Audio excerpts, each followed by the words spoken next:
Investigators say the blast happened in less than 20 seconds. Inside the charred Cybertruck, forensic teams recovered a military ID, a passport, 2 semi-automatic guns bought legally on Monday, and credit cards, leading police to believe the driver was 37-year-old Matthew Livelsberger, a highly decorated Green Beret who was on leave from his base in Germany. Newly released images and video showed the suspect on the Las Vegas Strip approximately an hour before the explosion. At one point, he could be seen here driving through the valet drop-off at the Trump International Hotel. Later, the suspect comes back around and parks in the valet drop-off. Police say then he shot himself in the head before the truck exploded. The ATF says some of the materials found at the scene were consumer-grade fireworks and fuel enhancers that can be purchased at sporting goods stores. The level of sophistication is not what we would expect from an individual with this type of military experience. Federal officials say there's no connection between this incident and the New Orleans attack. At this point, there is no definitive link between the attack here in New Orleans and the one in Las Vegas. Livelsberger's family told CBS News his wife hadn't heard from him in days and that he had no signs of extremist views or mental health issues. Now, late today, Las Vegas police confirmed that Livelsberg was the driver of that Cybertruck. The confirmation was done to DNA testing because his body was burned beyond recognition. The cause of death, suicide. The motive of the explosion remains unknown. Major? This is the Nation's Conspire channel. Welcome to today's show. This is an important video. It might be a little bit long, but I highly recommend everybody watch this in full. This is clearly a government operation taking place, but what people have a hard time understanding is the aspect of super soldiers and how the government creates what we call Manchurian candidates. And I'm going to break this stuff down for you so you can understand, because none of the stuff that's out there makes any sense at all, and never does it really make any sense, right? There's never motives behind any of these shootings. There's never a man to tell his tale. They always end their own lives. And of course, none of it makes sense. So let me start off with what is out there about this guy. He's being called an elite military operative. And you heard in that news clip, I played it for you. You saw some of the imagery. They talked about how his body was burned beyond recognition. But conveniently, of course, his government ID and his passport somehow survived the blaze, but, well, his flesh and everything else inside the vehicle, for the most part, did not. And this is a common theme that we see throughout government false flag operations. You may remember a day known as the 11th day of September that occurred back in the year 2001. What you may not recall, because there was so much going on at the time, was we were told that there were specific people who hijacked these 2 planes that went into these towers. Of course, never mentioning anything about how Building 7 went down. But one of the stories out there, you could look it up to verify it for yourself, was that the people who hijacked the planes, their passports were also discovered. Now imagine that. Imagine that. They fly these planes into these towers. Every single thing turns to rubble, of course, via detonation. But somehow passerbyers were able to discover the passports of a few of these people who piloted the planes. And that's, of course, so that they could feed this into the media. And that's to give a narrative to people out there where they say, well, how do we know who's behind it? Well, we found the passport. We found the passport. We had these guys who were on the FBI watch list. And that's how you create a psyop within a false flag, making people think that somebody is responsible for it, when, of course, we all know about those people dancing on building tops that, well, we can't really get into too much detail about. So his passport was discovered, of course, along with his government ID, because they wanted you to discover it. Now, if you look closely, some interesting things that have come out. You can see his tattoos on his body, right? He has a large eagle and an American flag, but within the tattoo, you will see what is called the 3 crescent moons tattoo right there on his arm. This is a Wiccan symbol. So it's kind of ironic that he's a nationalist, he's a patriot, but wait, he's not really, because they're giving us conflicting stories as to who he is, because he's a super soldier. He's whatever, like the saying from the Batman movies, he's whatever Gotham needs him to be. Well, he's whatever the government needs him to be. But let's look at this symbol first, this Wiccan symbol on his arm. It's the triple goddess symbol in the occult, the three phases of the moon, waxing, full, and waning. This is connected to occult practices. It is a deep layered occult symbol. You'll see it often affiliated with people like Aleister Crowley and other occult practitioners. You'll see these Wiccan pagan symbols, which of course are really satanic occult symbols that are used during invocation. So you have his documentation surviving, even though they say his body was obliterated. I mean, I don't know what they were made out of. Maybe graphene oxide? You think he was made out of graphene oxide? He would have survived it as well. But let's look at some of the narratives that Newsweek, Independent have out there, right? They talk about this man, Matthew Livelsberger's uncle, right? And he says, well, if he wanted to obliterate the hotel, he easily could have. He was trained to do that. The uncle of Livelsberg told the Independent that he's confused by the explosion because his nephew could rig a bomb to blow up half a hotel if he really wanted to do damage. He used to have all patriotic stuff on Facebook. He was 100% loving the country. He loved Trump, and he was always a very, very patriotic soldier, a patriotic American.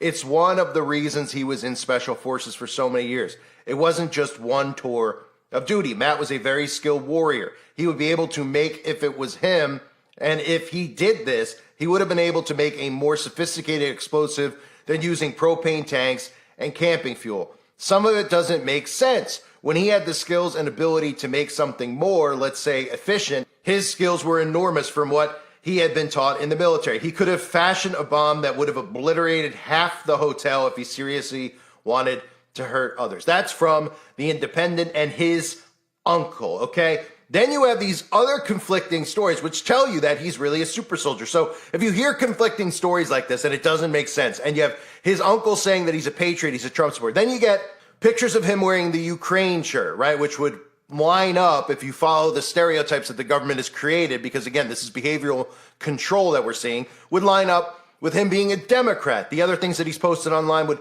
line up with him being a Democrat. And that's because the truth of the matter is that these people are so deep rooted in government operations that they're whoever the government wants and needs them to be. These people are controllable matter. That's really what they are. And here was something else that was reported out there. Livelsberger's ex-girlfriend shared screenshots of a text message conversation that they had on Sunday morning, 3 days before his death. Quote, I rented a Tesla Cybertruck.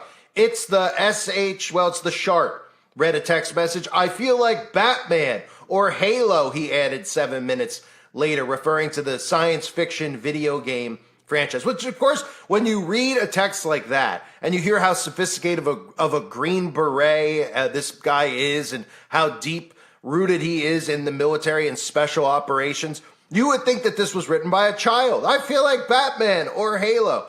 And that's because they want you to think that these people are unhinged, that they have mental health problems. They are trained operatives, trained to detonate at any time. They are trained super soldiers. Look at this photo that they want you to see of this guy that they're putting all over the news, where his eyes are completely red. He looks completely fried. Now, they wouldn't put this picture out there unless they wanted you to look at him and say, oh, man, yeah, this guy's stressed. This guy's probably got some type of PTSD. He's a military guy, so something just mental. He has some mental health problem, right? Because why, if he's a Trump supporter, would he go outside of Trump Tower? Why would he drive 800 miles for no reason and then blow up a Cybertruck and end his own life, especially if he's a father as well? Well, because when these people, as you heard earlier in the video, the key thing to remember is that these guys are special ops. They are elitely trained. These are Green Berets. This isn't a guy who just signed up for the army because he was down on his luck and he went and served in the reserves. This is somebody who is a Green Beret. And as his uncle said, if he wanted to create this massive bomb, he would have. And what we're seeing here is the activation, or at least a test run, on some of these super soldiers. Now, you might be like, what is a super soldier? A super soldier, I will break down for you now. But I played this clip in a previous video where, again, the connection between super soldiers and Fort Bragg. This guy trained at Fort Bragg.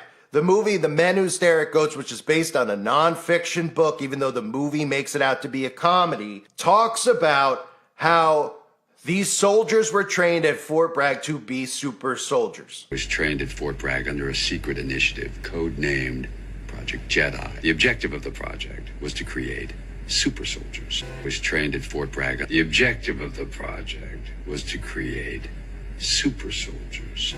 And again, while the narrative might sound alike to you, it might sound a super soldier. What are you talking about? Like a superhero? What is he, like genetically modified? Well, in a sense, yes. I mean, there's a lot to it, which I'll break down now. But you may remember this as well. I covered a couple of years ago. Russia was saying that it was losing to Ukraine because Ukraine has experimental mutant troops created in secret biolabs. There's a bunch of stories out there where Russia was complaining about super soldiers. So you have a connection between super soldiers and Ukraine, and we all know what the CIA is doing over in Ukraine. There's a direct connection between the CIA and America and our government operating with Ukraine. And for anybody out there that doesn't know about Russ Dizdar's The Black Awakening, the rise of the satanic super soldiers and the coming chaos, listen to this clip, and then I'll break down in more detail after about how this could potentially be done in our world today. But listen to this clip about what a super soldier is and his coming in contact with some of these super soldiers. What is the Black Awakening?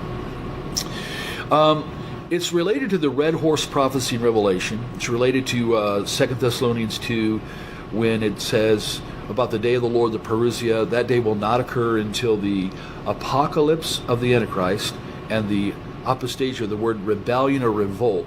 That's all really defined in the prophecy of the Red Horse. But here's where the term came from and why I used it purposely. When I started dealing with ritually abused individuals, then we dealt with military-oriented, highly trained, programmed shooters and assassins inside of them. When we began to deal with them, I dealt with someone from Fort Bragg for quite a while and a few others. We were sitting in a lake, Conneaut Lake. They reached over and ripped open my shirt to see if I was wired, if I was wiring and recording them. And they were the most sophisticated satanic warrior type person. They knew 5-6 languages. They knew the ancient twilight languages. They knew how to conjure. They knew how to use Belteshazzar, Okwam, all these old Pictish languages of the Druids to summon. They are the real Luciferian. They've been through many human sacrificial things. So they sat there to tell me some of those things, what they've been involved with, how they sacrifice a human. I'm listening to all this stuff from them. And then they said to me, you have no idea, Russ, how many of us there are out there. How many satanic, they use the term, chosen ones. You have no idea how many. You have no idea what's coming. We smell Christian blood. We are waiting for our day. And when the call is given, millions of us will be released. And they looked at me and said, you believe in revivals and you believe in Pentecost and the power of God. You believe in all that. We believe in the Black Awakening, a multi-continental release of power to activate the program demonized, where they've weaponized the demonic powers to these super soldiers. Are they waiting for a specific time to unleash their power? Yeah, they are, because they have to do it at the moment the Antichrist is, like you read in 2 Thessalonians 2, that it's caught the echo, the restrainer is holding back the apocalypse of the Antichrist, the unveiling in his movement. So right now he's held restrained. Soon as he who restrains is removed, soon as that occurs, we have White Horse, the release of the Antichrist. Instantly, we have the release of the red. It says the whole earth. Arene, peace is taken from the whole earth, and all of a sudden, it doesn't give the details, but all of a sudden, on a global scale, people are released to begin to, and the Greek word is sphadzo, slaughter, begin to slaughter people. It's used of animal ritual butchery to begin to slaughter individuals. That's exactly how they defined it to me back in the 90s. And we've heard this again and again and again. So that scenario fits the Masonic version of chaos before a new order. It fits Father Meridon from the Cathedral of the Black Goat, his book, The Devil's Bible. It fits that scenario too. So some of the oldest, darkest occultists, the idea of chaos first, a collapsing of everything so that a new order could rise, that's all by design. And we've been given the heads up in prophecy, but all prophecy has boots on the ground. It'll all eventually happen.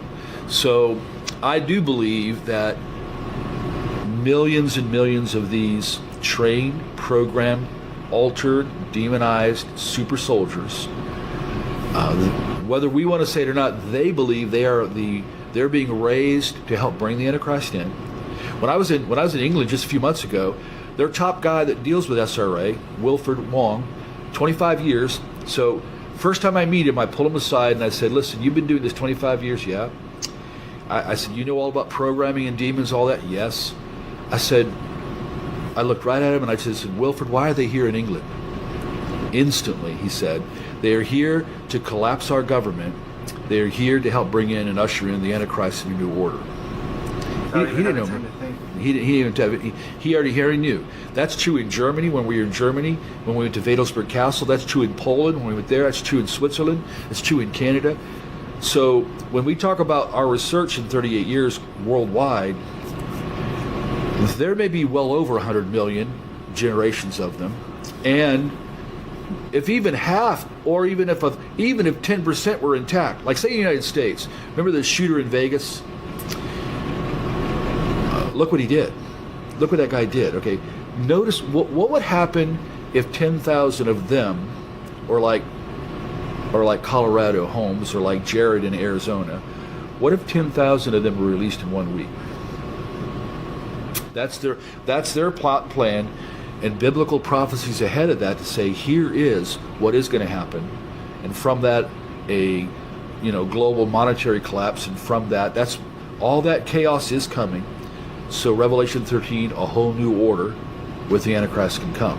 Wow. Scary stuff. Yeah. Can be. It's scary for the world. For us, yeah. We know no matter what. Yeah. Bolden with the Holy Spirit. Yeah. So next question. This is a two-part question. First part: does SRA exist, and if so, how prevalent is it in society today? Yeah, satanic ritual abuse, and I could say it this way: it not only exists. Satanic ritual abuse is inseparably connected to multiple personality disorder. All of society knows since the late 70s, and even DSM-3, DSM-4, those are the diagnostic manuals for psychology. They all know that all of a sudden, multiplicity started showing up everywhere. They call it DID now. So the secular world, they're registering, millions coming in for diagnosis on that. Now, they don't know how to handle the satanic side. So I'm going to tell you just straight out, after 38 years of dealing with it, not only is SRA real here in the United States, that there are millions of victims by design, that there's now generations of them. We deal with 65 and 70-year-olds. They're the first generation. Then we go to 40-year-olds and 20-year-olds. I got 8-year-olds and 12-year-olds we're dealing with. Because if you don't stop this somewhere, they do it to the next generation. That's by design. That's the way it's supposed to be for them. So, but it occurs in selection. It's generational. It caused and it's simply to say that they bring a lot of trauma to the child to cause split in personality, so that they can demonize and or begin to program. You're going to be a witch. You're going to be a conjurer. You're going to be a program shooter. All kinds of these things happen, and then they're raised in that system. And they're raised to keep all of that hidden down and just have kind of little Joey up or little Sally up. And they may not know until they're 15, 16. They may not know what's inside them till later on. But millions have already showed up at psych wards all across America since the late 70s to this day. We look at a child and automatically we're going to protect them, save them, guard them, whatever it takes. They look at a child, they'd eat it alive, they'd destroy it, they'd torture it. You got to remember, that's their nature.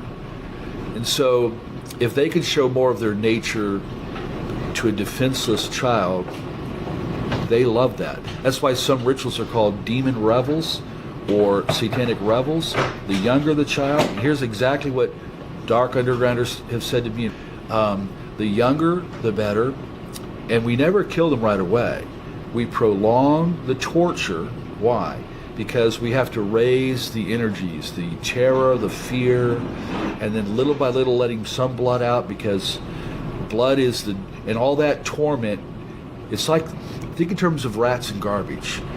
Smelly old garbage draws the rats. A ritual with all that torture, with all that pain, ultimately prescribed by the demons in the first place, it draws them. And once they begin to open the blood gate, that's what they attach to in the context ritual. Then when a child or a human is killed, that's when the demons are released to the practitioners. So it's all about their unsatiable hatred of God, anything they can do to harm humanity, harm innocence as an attack on God in a sense. There's no question, in their nature, they don't shed a tear. They don't have any mercy. So they'll harm, and they love that as part of the entrance to come into this side. Here's the other side of it. We've been to Canada, Scotland, Geneva, Switzerland, Germany, Poland. They're all over there. We just got back from Scotland, UK, and we met one of the guys there, one of the leaders in the whole nation on the subject, and same issue. It stems from the original Nazis creating a master race. Wherever the Nazis went in the early 50s, rat lines all around the planet, wherever you see them going to escape, then you see the rise of SRA. So we need to rename this. SRA that's the tools to hammer this in and to augment these people and to bring the demonization and to create them. But really it is part of the master race development that started back in the late 30s. And Himmler's goal was to create 200 million of them. That was his stated goal.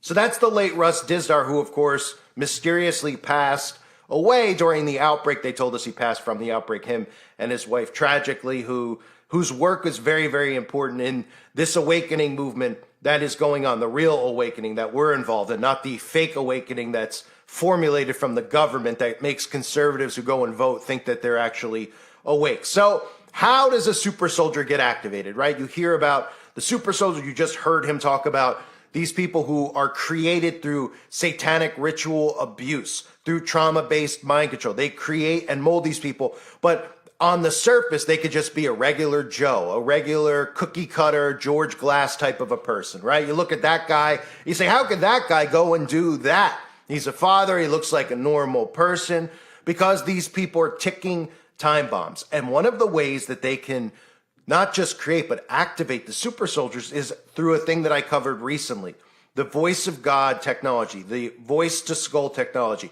The U.S. military, remember this story, is making lasers that create voices out of thin air. The air is so important to remember, right? Not just because we breathe air. Ephesians chapter 2, verse 2, where in time past ye walked according to the course of this world, according to the prince of the power of the air, the spirit that now worketh in the children of disobedience. They use the air. Frequencies are used. Frequencies are used in music. Frequencies are used with 5G towers. This type of frequency with silent sound, subliminal mind control, and voice of God technology can be directed at specific individuals to be activated so they can get specific messaging to their brain directly through voice to God or voice to skull technology. They can believe that they're actually hearing the voice of God. And if this technology sounds crazy to you, here again is the clip so people out there can understand if they don't already understand yet. Voice to skull technology. This is also in the foray of directed energy weapons. Ability to, let's just say, throw your voice into your head or my voice into my head, or allowing algorithms that now they can blanket a whole geographical area and they can make everybody change their thoughts. The Department of Defense recently started initiating protocols for their employees, their agents, to discuss Havana syndrome-like symptoms. And on that list is that their agents are hearing voices in their head. Pentagon scientists have finished testing on an early weapon that can make laser plasma balls talk. Stop, or we will be forced to fire upon you. It's called the laser-induced plasma effect, and it's made by the Joint non-lethal weapons directorate. So what they've done is basically created a laser that can shoot out to a certain distance, and they can pipe in sound waves through it, and actually make human voice sounds and commands. Stop, or we will be forced to fire a Now where this becomes useful is around an area we want to keep a perimeter secure. So essentially you can shoot out this laser, you can then talk to the people on the edge of the perimeter rather than sending troops out there and tell them to get away, or you're going to shoot, or get away, or they're going to use other means to deter them. And that same laser can be used to actually target the individual and create heat through pinpricks, like microscopic pinpricks in their skin, even beneath clothing. It's extremely uncomfortable and people move out of the way almost immediately. At the same time, the exact same laser is also being used as kind of a never-ending flashbang grenade. It can basically, with a power source, it can constantly create audible effects to deter and confuse and disorient people, just like a flashbang grenade that you would have in your kit, but would only be able to flash once, maybe twice, depending on the design. So we can't hear this. It's going. I haven't turned it on yet. When I do, it's going to blast out a 65 kilohertz beam. Because the wavelength is so small, it doesn't spread. Because 65 kilohertz has a wavelength like that. So it's going to be, in that sense, similar to a laser. It just comes right out as a beam. Now, how do we make that audible? Well, they put a modulation on top of the 65 kilohertz. There's a modulation. And now, here's the next thing I have to tell you. That 65 kilohertz is very high amplitude. It won't hurt you, we don't think. Okay? You certainly can't hear it, and we don't think it'll hurt you. And it's very high amplitude. And what happens when you have two sound waves like this, sound plus sound can create sound, but only at high amplitudes. At low amplitude, sound waves just travel right through each other. You may be sort of familiar with this. But at high amplitude, you can create sound. So what happens in this apparatus is the audio sound, the sound that you're going to hear, is actually created in the beam, not here. And because it's created in the beam, and if it stays in the beam, we have a beam of sound. So let me demonstrate this for you. Let me turn it on. And I'm going to find the piece of music that we like. Yeah. You may not like it. The Eagles? You like the Eagles? Yes. Okay, good. Oh, we have a friendly audience this year. Yeah. I think they're just saying that to make us feel better. Right.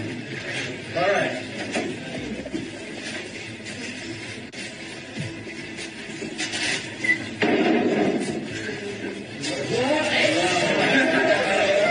It's worth the $2,000. It's not our money. Now, the sound that you're hearing is being created in this beam. It almost sounds like it's coming from your head. So let me try to scan the whole audience so everybody gets to hear this. Absolutely remarkable. Pete, are you getting it?